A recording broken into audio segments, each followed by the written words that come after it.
Tuan-tuan sekalian, antara perkara gaib yang kita dah dengar, yang belum kita tempuh, iaitulah alam barzakh, alam kubur. Tempat yang pasti kita akan sampai, yang confirm kita akan sampai. Tuan-tuan dengar perkataan saya ni elok-elok. Tempat itu akan kita sampai pada masa yang telah tentukan kepada kita. Mungkin hari ini, mungkin besok, mungkin 10 tahun akan datang, wallahu alam, Allah saja mengetahui.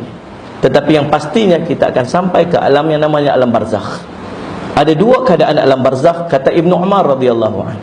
Yang pertama, alam barzakh ini kepada orang mukmin, kata Ibnu Umar, kuburnya menjadi taman daripada taman-taman syurga. Orang mukmin apabila dia masuk kubur, yang pertamanya tuan-tuan, kuburnya menjadi lapang 70 hasta, bahkan lebih daripada itu. Dihamparkan permainan yang indah daripada syurga. Dibukakan satu pintu, dia nampak tempat duduknya di dalam syurga. Angin daripada syurga itu datang menghembus dia di dalam kubur itu, sehingga nikmat, rasa seronoknya syurga itu sampai kepada dalam kubur. Nikmatnya duduk dalam kubur itu bahkan melebihi daripada nikmat waktu dia hidup di dunia. Malaikat, tu tempat siapa tu? Tu istana siapa yang cantik sangat tu, subhanallah. Itulah tempat duduk kamu nanti di dalam syurga, subhanallah. Malaikat, bila nak kiamat ni? Bila nak kiamat? Kenapa lambat lagi kiamat? Tak sabar dah aku nak pergi duduk di tempat tu yang namanya syurga tu, subhanallah.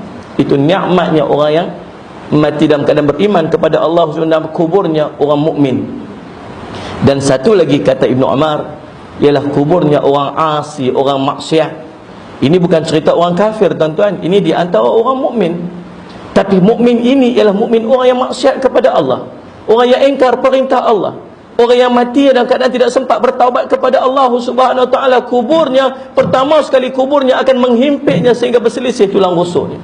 Kuburnya gelap, kuburnya menyakitkan, kuburnya menyeksakan. Dibuka satu pintu, nampak tempat duduknya di dalam neraka. Angin bahang daripada neraka itu sudah masuk ke dalam kubur hingga membakar tubuh-tubuhnya. Dibawa api lagi tuan-tuan, dibakarnya siang dan malam hingga luruh daging dan isinya. Dibawa ular lagi, subhanallah, mematuknya siang dan malam, subhanallah. Diseksa dia siang dan malam. Itu kuburnya orang asi, orang maksiat.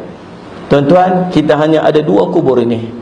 Hanya ada dua pilihan di antara salah satu daripada dua kubur ini yang tuan-tuan boleh pilih sekarang ini sebelum tuan-tuan mati. Bagaimana nak pilih?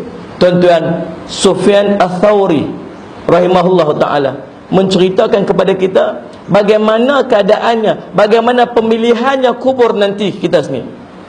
Yang pertama, kata Imam Sufyan Ats-Tsauri, dia kata, subhanallah, orang yang sering lalai daripada mengingati kuburnya, kuburnya akan menjadi lubang daripada lubang api neraka.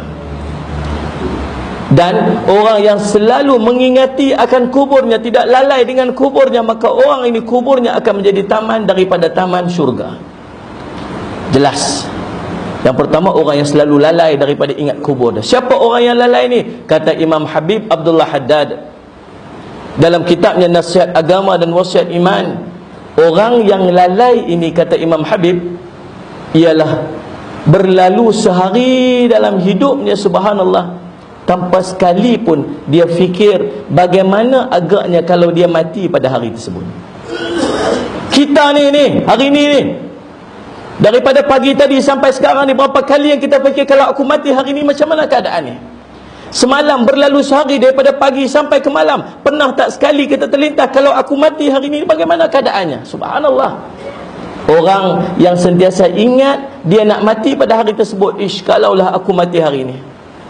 Dia tidak lalai dengan kematiannya. Dia takut untuk meninggalkan kebaikan-kebaikan dan amalan-amalan. Ya Allah, kalau aku mati hari ini, subhanallah, macam mana keadaan? Maka dia akan buka Quran untuk dia baca. Ya Allah, kalau aku mati hari ini macam mana? Masya Allah Rabbi. Dia akan paksa diri dia untuk bangun 2 rakaat. Takut-takut dia mati pada hari tersebut, dia sembahyang duha. Dia akan paksa diri dia untuk pergi sembahyang subuh berjemaah, sebab dia takut hari itu hari last dia hidup di dunia ini. Dia akan paksa diri dia untuk buat amal kebajikan, sebab dia takut itulah hari last dia berada di dunia ini, tuan-tuan sekalian. Sebab kita tak tahu bila kita nak mati.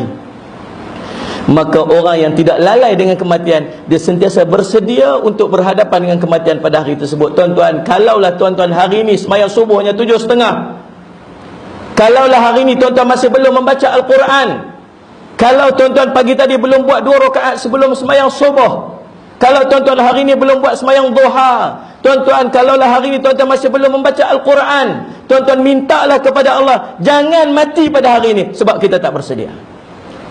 Tapi kalau hari itu tuan-tuan dah bangun tahajud 2 rakaat, kalau tuan-tuan sempat buat sunat taubat 2 rakaat pada paginya, kalau tuan-tuan sempat buat sunat duha, kalau tuan-tuan dah pergi sembahyang subuh berjemaah, kalau tuan-tuan musalli ala jemaah dah pun baca Quran pada pagi tersebut, tuan-tuan dah masya-Allah telah membaca surah Al-Waqiah, telah membaca surah Al-Mulk dan sebagainya, kalau mati pun insya-Allah kita mati dalam keadaan kita sempat untuk buat amal di hari-hari akhir kehidupan kita yang Nabi SAW sebut, fa innamal a'malu bil khawatimah, sungguhnya amal Allah kira di hujung hayatnya.